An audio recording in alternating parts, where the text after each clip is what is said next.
Maharashtra TV9 news. संकल्प सर्वसामान्यांच्या हिताचा. संत बाळूमामा भक्तांसाठी आनंदाची बातमी. उरुळी देवाची येथे यावर्षीचा आदमापूर येथे होणारा पहिला भाकणूक कार्यक्रम प्रथमच उरुळी देवाची येथे भाविकांना पाहायला मिळणार.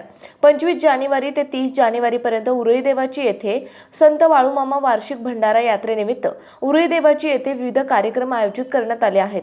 याची माहिती संत बाळूमामा देवस्थान उरुळी देवाचीचे अध्यक्ष सोमनाथ करे यांनी दिली.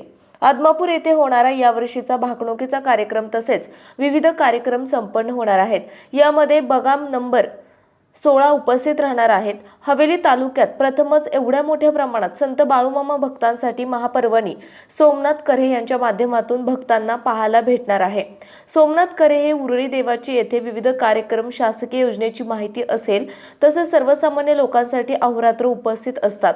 उरुळी देवाची येथे भव्य बाळूमामा देवस्थान उभारून बाळूमामा भक्तांसाठी मोठे कार्य करत असतात. तरी संत बाळूमामा भाविक भक्तांनी मोठ्या प्रमाणात या सोहळ्याचा आनंद घ्यावा आणि महाप्रसादाचा तसेच दर्शनाचा लाभ घेण्यासाठी मोठ्या प्रमाणात उरुळी देवाची धनगर वस्ती येथे उपस्थित राहावे असे आवाहन यावेळी उरुळी देवाची संत बाळूमामा देवस्थानचे अध्यक्ष सोमनाथ करे आणि संत बाळूमामा सेवेकरी मंडळींनी केले आहे.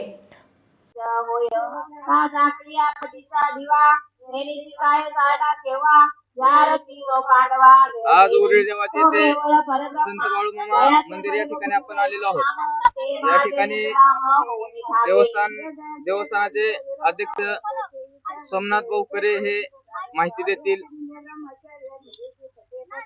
श्री संत सद्गुरू बाळूमामा भंडारा वार्षिक यात्रेनिमित्त या ठिकाणी आपण सालाबाद प्रमाणे अखंड हरिनाम सप्ताह हा दरवर्षी आयोजित करत असतो.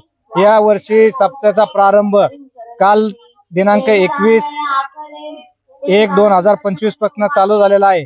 सप्ताह समाप्ती हा 27 तारखेला या ठिकाणी होणार आहे व आपला बाळूमामाची वार्षिक भंडारा यात्रा प्रथम प्रमुख दिवस 26 तारीख 26/1/2025 रोजी आपली यात्रेला सुरुवात होणार आहे.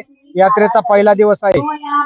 यात्रेच्या पहिल्या दिवशी आपल्या बाळूमामाची गाव प्रदक्षिणा छबिना हा निघणार आहे. तसंच आपल्या इथं आदमापूर येथील बाळूमामांचा पालखी व बग्गा नंबर 16 या ठिकाणी उपस्थित राहणार आहे. त्यांचं आगमन होणार आहे. त्या पालखीची, रथाची व बाळूमामाच्या घोड्याची व बकऱ्याची मिरवणूक 26 तारखेला बरोबर संध्याकाळी 4 वाजता या ठिकाणी गावातनं चालू होईल. तर सर्व भाविक भक्तांनी बाळूमामाच्या पालखीचे व छबिन्यासाठी 26 तारखेला उपस्थित राहायचे. तसेच 27 तारखेला यात्रेचा दुसरा दिवस म्हणजे मेन दिवस. या ठिकाणी यात्रेच्या मेन दिवशी आपण दिवसभर या ठिकाणी महाआरोग्य शिबिर ठेवलेलं आहे. जे भक्त येतील त्यांना या ठिकाणी सर्व लाभ मिळणार आहे. रक्तदान शिबिर, आरोग्य शिबिर तसेच डोळे तपासणी शिबिर या ठिकाणी उपस्थित केलेलं आहे. सर्व भाविक भक्तांनी याचा लाभ घ्यायचा आहे. तसेच या ठिकाणी महाप्रसादाचं आयोजन केलेलं आहे. दिवसभर या ठिकाणी महाप्रसाद राहणार आहे. संध्याकाळी ठीक बरोबर 7 वाजता या ठिकाणी कीर्तनाचा कार्यक्रम होणार आहे. काल्याचं कीर्तन झाल्यानंतर बरोबर 8 वाजता बाळूमामांची भाकणूककार कृष्णन ढोणे महाराज वाघापुरे हे आदमापूरचे मेन भाकणूककार आहे. तसेच आदमापूरचं संपूर्ण ट्रस्टी या ठिकाणी उपस्थित राहणार आहे. तरी सर्व भाविक भक्तांनी या ठिकाणी कार्यक्रमाला आपल्याला योगायोग आलाय. आपल्या परिसरात आदमापूरला ज्यावेळेस यात्रा असते त्यावेळेस त्या ठिकाणी 5 लाख भाविक फक्त सकाळी 5 वाजता भाकणूक ऐकण्यासाठी उपस्थित राहतं. आपल्याला योगायोग आहे. आपल्या परिसरामध्ये प्रथमच एवढ्या मोठ्या प्रमाणात या ठिकाणी भाकणूकचा कार्यक्रम होणार आहे. ते भाकणूक ऐकण्यासाठी सर्व भाविक भक्तांनी बरोबर संध्याकाळी 7 वाजता या ठिकाणी उपस्थित राहायचे व आपल्या परिसरातील लोकांना व भाविक भक्तांना याचा संकल्पना द्यायचे व सांगायचे की आपण उपस्थित राहावे. 28 तारखेला यात्रेचा समाप्ती दिवस. 28 तारखेला आपला या ठिकाणी संध्याकाळी महाप्रसाद राहणार आहे. तसेच आपला 29 तारखेला बाळूमामाची आमोशा आहे. आमोशाचा कार्यक्रम या ठिकाणी असणार आहे. या ठिकाणी बाळूमामा बग्गा नंबर 16 हा 4 दिवस उपस्थित राहणार आहे. कन्या आंबीलचा जो हा महाप्रसाद असतो हा या ठिकाणी आमोशाला आपण या ठिकाणी 30,000 लोकांचा कन्या आंबीलचा महाप्रसाद बनवला जाणार आहे.